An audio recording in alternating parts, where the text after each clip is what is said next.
Hello students, today we will discuss about the powers of राज्य सभा।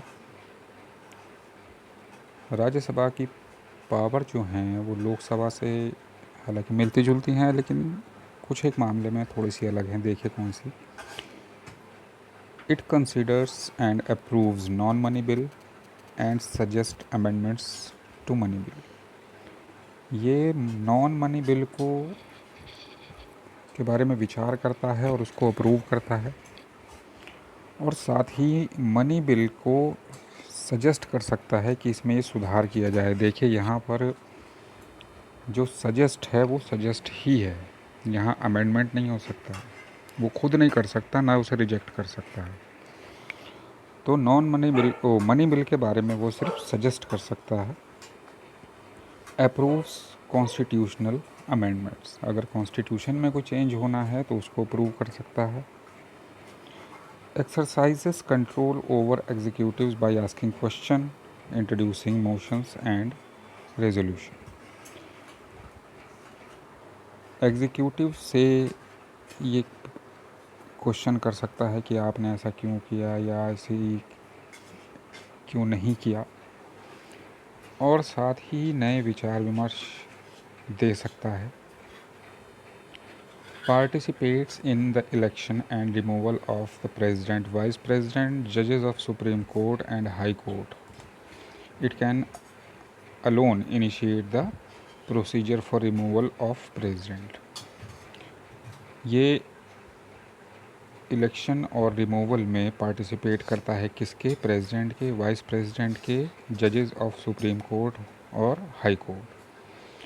लेकिन ये सिर्फ ऐसा असेंबली है जो वाइस प्रेसिडेंट के रिमूवल के लिए प्रोसीजर स्टार्ट कर सकती है। इसके अलावा वाइस प्रेसिडेंट के रिमूवल के लिए कोई भी और प्रोसीजर स्टार्ट नहीं कर सकता। ये इसकी एक तरह से स्पेशल पावर है। It can give the union parliament power to make laws on matters included in state list, और साथ ही ये यूनियन पार्लियामेंट को पावर देता है कि वो स्टेट लिस्ट में कोई मैटर जो है वो इंक्लूड करें। मतलब स्टेट के जो काम हैं जो यूनियन लिस्ट में नहीं होते हैं उसके लिए। तो ये थी राज्यसभा की पावर। अब देखते हैं Lok Sabha. It makes law on matters included in union list and concurrent list. It can introduce and enact money and non money bills. Law बनाने का काम लोकसभा का है, और ऐसा कोई भी मैटर जो यूनियन लिस्ट में हो, जो सेंट्रल गवर्नमेंट के अंडर हो या उस लिस्ट में हो जो स्टेट और सेंट्रल गवर्नमेंट दोनों ही देखते हैं, उसमें ये लॉ बनाने का काम करता है। It can introduce and enact money and non money bills. कोई भी विधेयक जो कानून बनने से पहले जो एक, चाहे वो एप्लीकेशन समझ लीजिए या प्रस्ताव समझ लीजिए, वो जब भी आएगा वो लोकसभा में ही इंट्रोड्यूस होगा और वहीं से वो इनेक्ट भी किया जाएगा। Approves proposals for taxation, budgets and annual financial statements. ये टैक्स के मामलों को अगर टैक्स में कोई चेंज होना है, बढ़ाना है या घटाना है, तो लोकसभा ही उसे अप्रूव करता है। बजट को अप्रूव करता है, और एनुअल फाइनेंशियल स्टेटमेंट यानी कि जितना भी पैसा जो खर्च होना है, जो लगना है इस कंट्री में, उसका अप्रूवल लोकसभा करता है। Controls the executive by asking question, supplementary question, resolution and motions and through no confidence motion. ये एग्जीक्यूटिव्स को कंट्रोल करते हैं, उनसे सवाल पूछकर उन्हें उस बारे में सजेस्ट कर सकते हैं। कोई नया प्रस्ताव देना है तो वो भी दिया जा सकता है, और अगर कोई चीज़ इनको नहीं समझ में आती है तो ये नो कॉन्फिडेंस मोशन भी दे सकते हैं। अविश्वास प्रस्ताव बोलते हैं इसको, कि हमें आपकी बात पर भरोसा नहीं है, इसको चेंज कीजिए। अमेंड्स द कॉन्स्टिट्यूशन, अगर कॉन्स्टिट्यूशन में कोई चेंज होना है तो लोकसभा से शुरू होगा। Approves the proclamation of emergency. Emergency अगर कंट्री में कभी लगानी पड़ जाए तो वो लोकसभा ही वहाँ उसको अप्रूव कर सकती है। Elects the president and vice president and removes जजेस of supreme court and high court. President और वाइस प्रेसिडेंट को इलेक्ट करती है, साथ ही जजेस अगर सुप्रीम कोर्ट के उनको हटाना हो तो लोकसभा शुरुआत करती है। देखिए यहाँ पर एक चेंज है, यहाँ पर रिमूवल ऑफ प्रेसिडेंट और वाइस प्रेसिडेंट नहीं है लोकसभा के हाथ में। Establishes committees and commissions and considers their reports. किसी मामले में अगर किसी जांच में कमेटी बनानी है या कमीशन बनाना है तो लोकसभा से बनाए जाते हैं और उनकी रिपोर्ट पर विचार किया जाता है। अब देखते हैं special power of Rajya Sabha.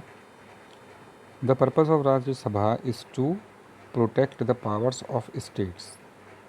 Rajya Sabha को बनाने का जो पर्पज़ है वो स्टेट्स को भी कंट्रोल करके अपने पास रखना है।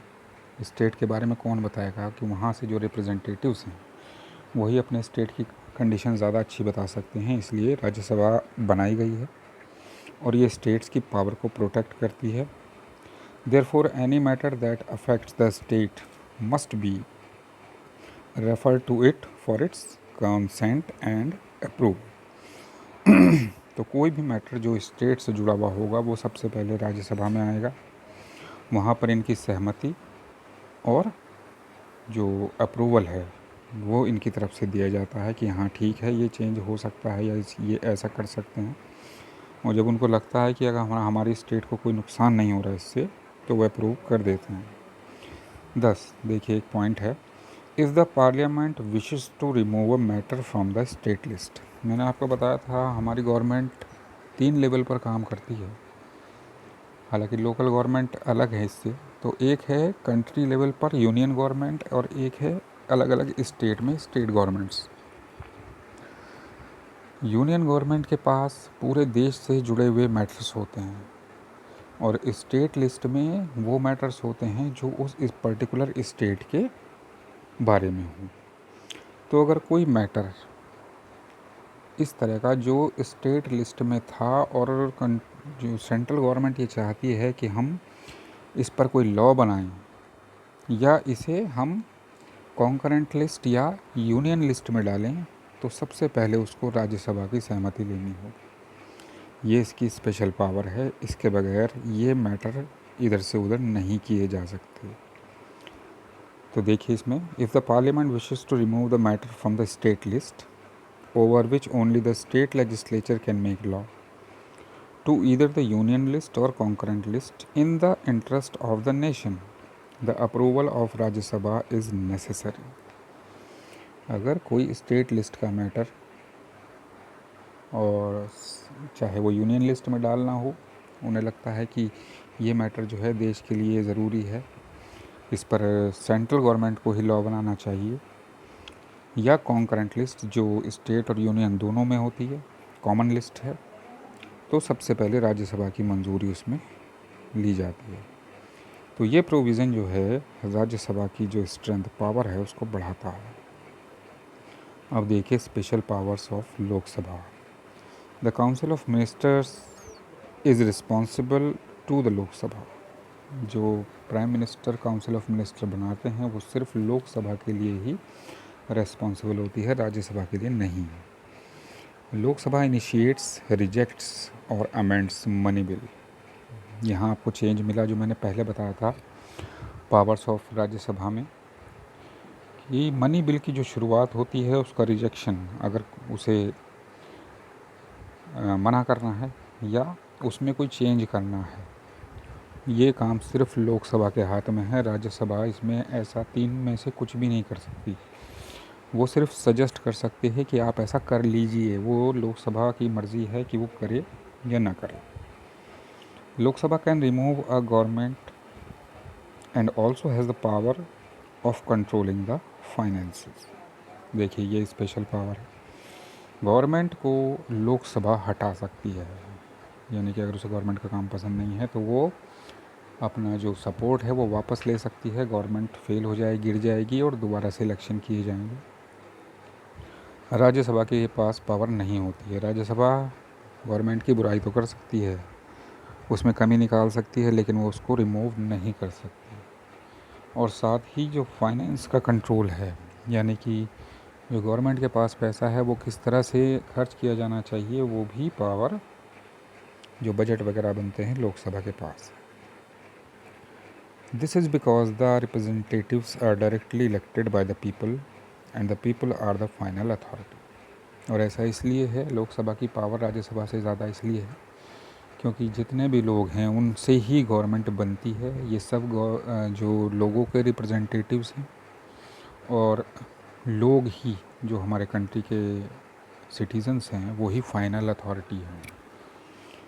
तो देखा आपने इस तरह से जो इनकी पावर्स हैं और स्पेशल पावर्स हैं, ये कंपैरिजन आपको एग्ज़ाम में पूछा जा सकता है, या एक शॉर्ट क्वेश्चन बन सकता है कि लोकसभा और राज्यसभा की स्पेशल पावर्स के बारे में बताइए। तो उसके लिए आप इसको तैयार करें अच्छे से। Have a nice day. Thank you.